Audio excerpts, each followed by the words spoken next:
तो पुस्तक का नाम है, जिसका आज से प्रारंभ होने जा रहा है, सुमिर सुमिर मन बावरे।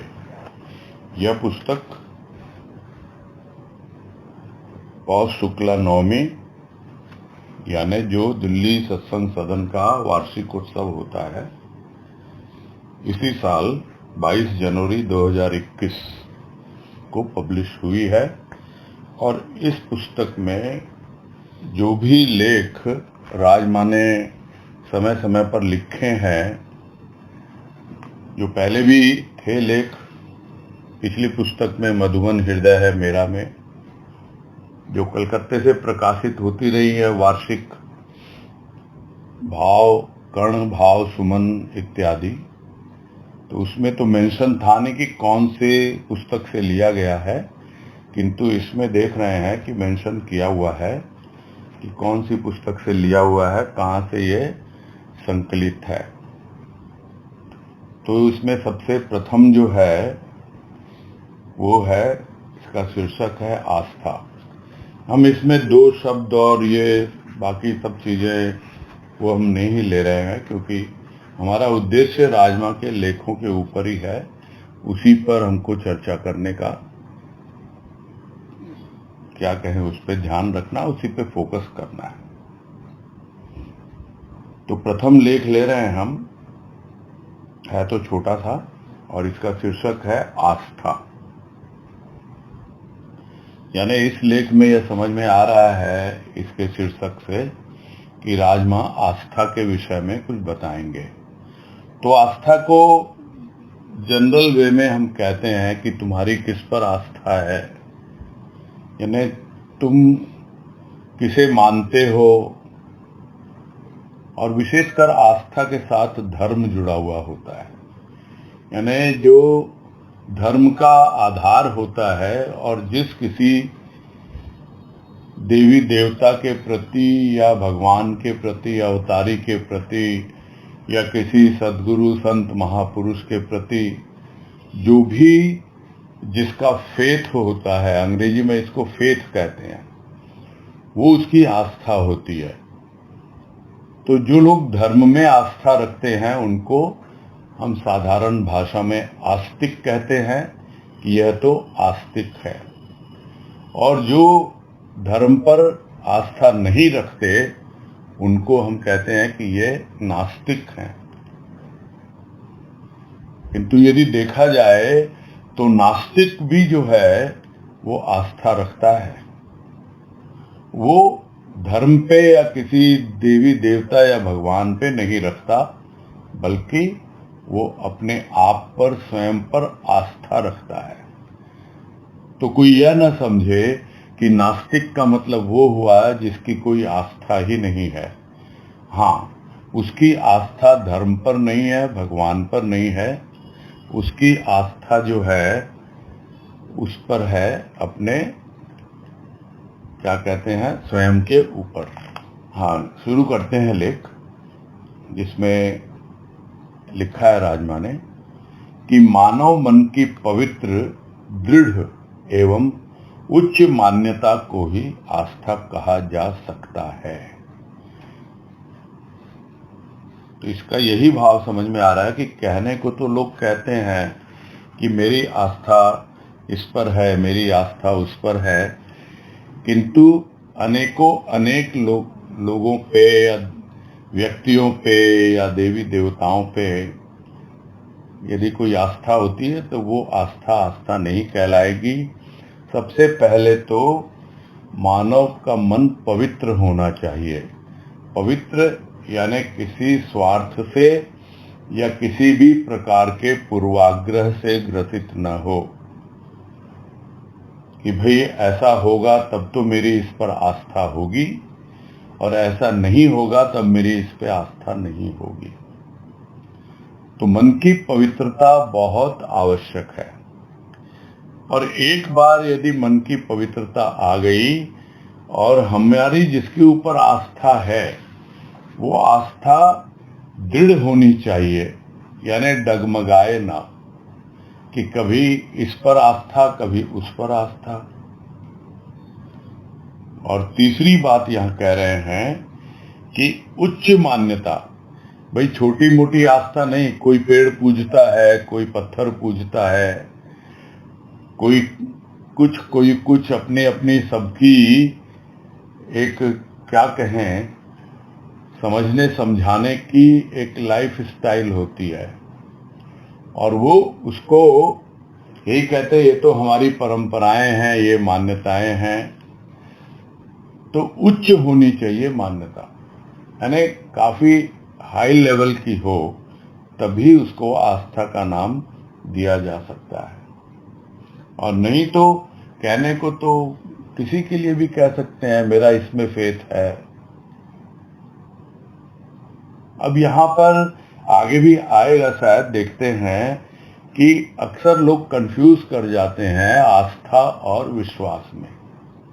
तो आस्था और विश्वास का अंतर भी हो सकता है आगे राजमा समझाएं, हम थोड़ा प्रतीक्षा कर लेते हैं, फिर उसके बाद इस पे बात करेंगे। आगे कह रहे हैं, आस्थावान मन किसी भी परिस्थिति में अपने इष्ट का ध्यान करके परिस्थिति से ऊपर उठ सकता है। यानी जिस मन के भीतर आस्था है, यानी वो मन आस्थावान है, तो जैसे भी किसी भी प्रकार की स्थिति परिस्थिति उसके जीवन में आए, थोड़ा सा भी उसका मन विचलित हो अपने इष्ट के ध्यान से, तो वह पुनः मन को खींचकर अपने इष्ट के ध्यान में ले आता है, और जैसे ही इष्ट का ध्यान करता है, अपने आप ही वो उस स्थिति परिस्थिति से ऊपर उठ जाता है या उठ सकता है। उठ सकता है मतलब उसके आस्था के लेवल पे डिपेंड करेगा।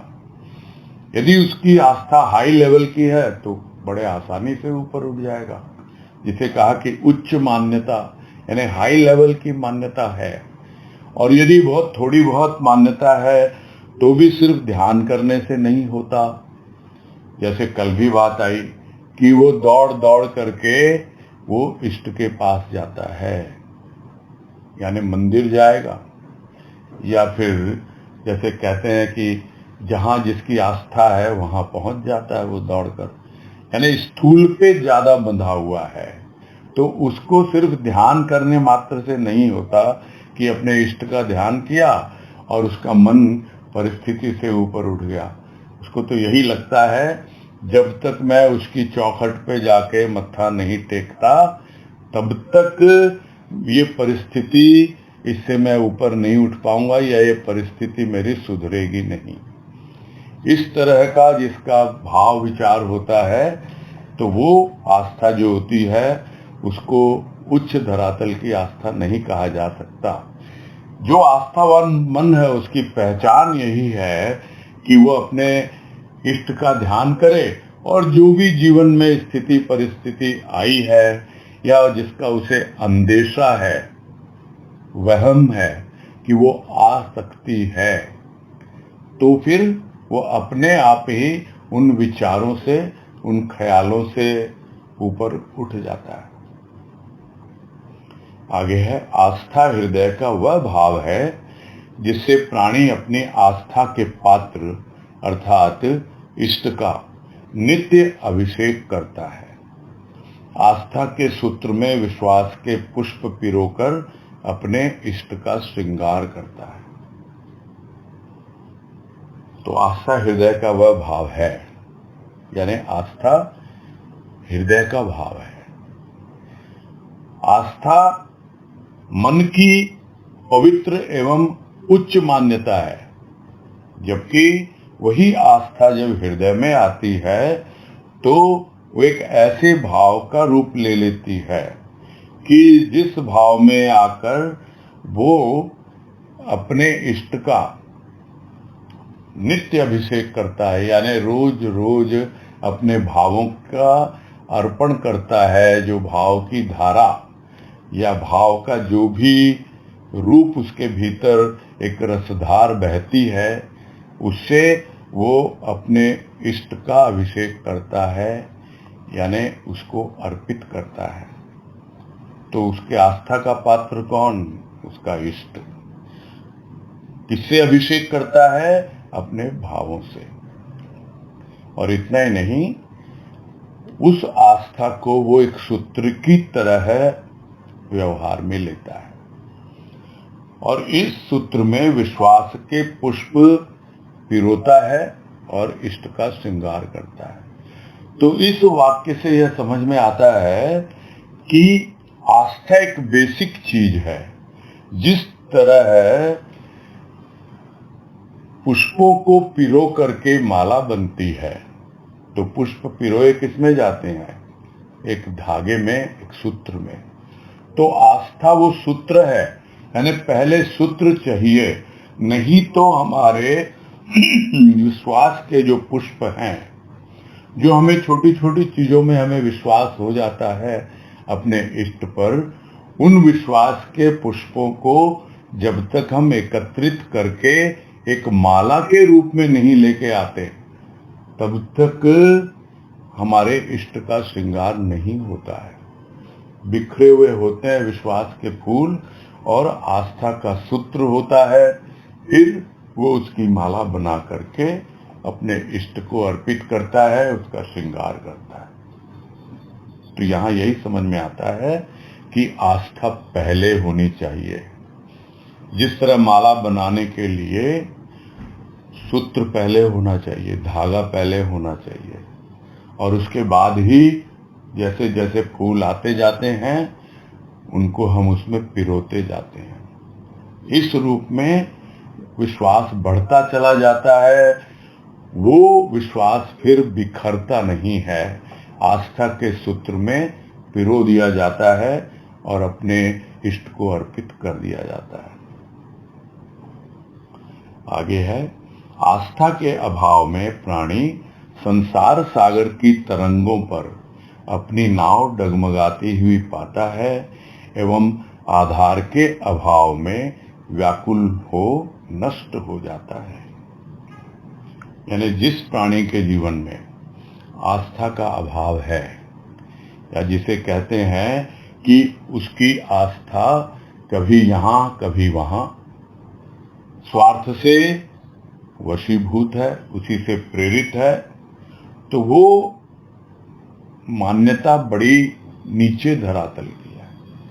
और क्योंकि उसकी आस्था डोलती रहती है यहाँ से वहाँ, वहाँ से वहाँ, इसीलिए यह जो संसार सागर की जो तरंगे हैं, उस पे उसकी आस्था की जो नौका है वो डगमगाती हुई रहती है। यानी उसका जीवन एक डगमगाती हुई नौका की तरह है, जिसका पता नहीं किस वक्त में पतन हो जाए, यानी वो डूब जाए। पता नहीं किस वक्त उस नौका के भीतर एक छिद्र हो जाए और पानी उसमें घुस जाए और वो पानी उसे ले डूबे। तो यह अवस्था होती है उस प्राणी की जिसके जीवन में आस्था का अभाव है। और कहना न होगा कि आस्था एक के प्रति होती है। यदि अनेक के प्रति आस्था हो तो वो अपने आप ही डामाडोल रहेगा और उसका जीवन डगमगाती हुई नैया की तरह होगा और उसको कोई आधार होगा ही नहीं, और उस आधार के अभाव में ही वो पूरा जीवन व्याकुलता पूर्वक व्यतीत करता है। कहाँ जाऊं मैं, किसके पास जाऊं, किस पे मेरी आस्था है? वहां गया वहां काम नहीं हुआ, वहां गया वहां काम नहीं हुआ, भागता रहता है यहां से वहां। अरे एक के ऊपर छोड़ देता तो अवश्य ही होता। और उसको बड़ी आसानी से गुरुदेव ने समझाया है कि भाई तुम एक जगह भी अगर गड्ढा खोदते हो, और कहीं खोदते हो 5 फुट, कहीं खोदते हो 8 फुट, कहीं खोदते हो 10 फुट, और यदि वो एक ही जगह खोदते हो गड्ढा, तो देख लो कितना होता, 5 और 8 13 और 10 23 फुट अंदर चला जाता वो। यानी तुम्हारी आस्था कितनी बलवती हो जाती, क्योंकि आधार एक का नहीं है और उसका अभाव भी है, क्योंकि डगमग डोलती ही नहीं। जिस नैया का आधार लिया वो नैया ही डूबने के लिए तैयार बैठी है।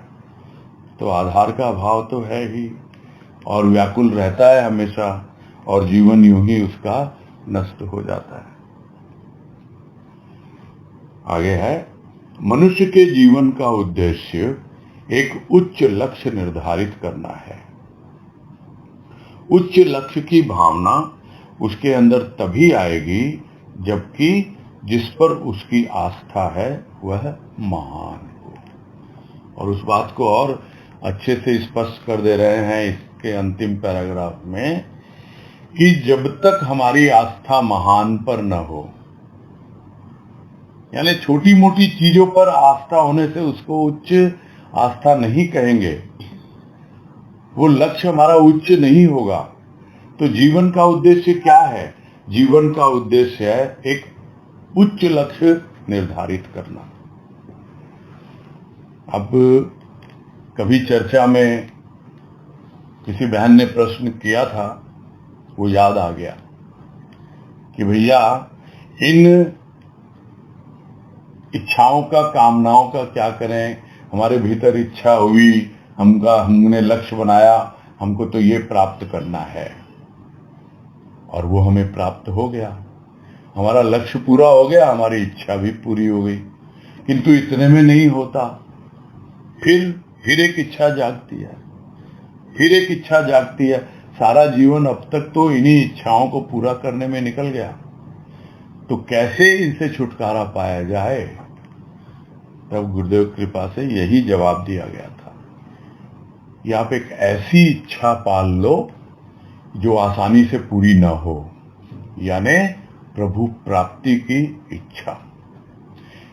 और वही सबसे उच्च लक्ष्य है, उससे ऊंचा कोई लक्ष्य हो ही नहीं सकता। उस लक्ष्य का यदि आप निर्धारण कर लेते हैं और आप अपने जीवन का एकमात्र उद्देश्य वही समझते हैं कि मुझे उसकी ओर ही आगे बढ़ना है, तो उच्च लक्ष्य की भावना उसके भीतर बनी रहेगी। लेकिन वो कब आएगी? वो तब आएगी जबकि उसकी आस्था भी किसी उच्च पर हो, किसी महान पर हो। अगर महान है, वो ऊंचा है, तभी उसका लक्ष्य भी ऊंचा होगा, महान होगा। छोटी मोटी चीजें हमने लक्ष्य बना लिया, भाई हमको हर वर्ष जो है जाना है फला तीर्थ में, या किसी जगह जाना है, यहाँ करना है, ये कोई बहुत बड़ा लक्ष्य नहीं है। वहां तो आप जाते ही हो, 1 वर्ष गए, 2 वर्ष गए, उससे क्या हासिल हुआ? यदि हमने यह लक्ष्य बनाया होता कि हमको तो वहां पहुंच करके उसको प्राप्त करना है जो वहां विराजमान है, तब जाकर हमें समझ में आता कि हमारा जो लक्ष्य है वो भी उच्च है, और हमारी जो आस्था है वो भी उस महान के प्रति है, जिसे हम आसानी से नहीं पा सकते। स्थूल में तो पहुंचना, स्थूल में एक मूर्ति का दर्शन करना, वहां प्रसाद चढ़ाना, उसका अभिषेक करना, तिलक लगाना, ये कोई बहुत कठिन कार्य नहीं है।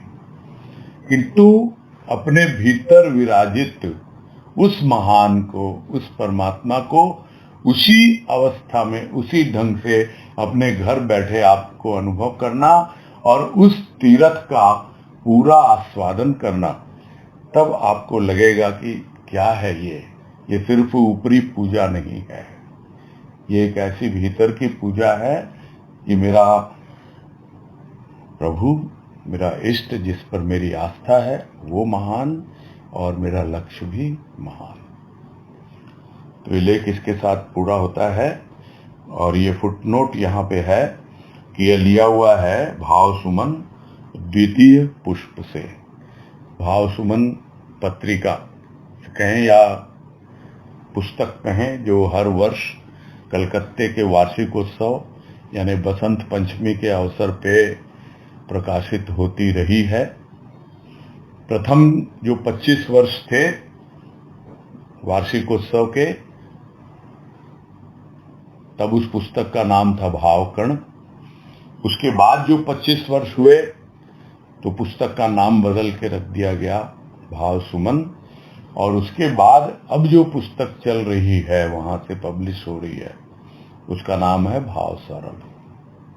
तो ये भाव सुमन द्वितीय पुष्प से लिया गया है।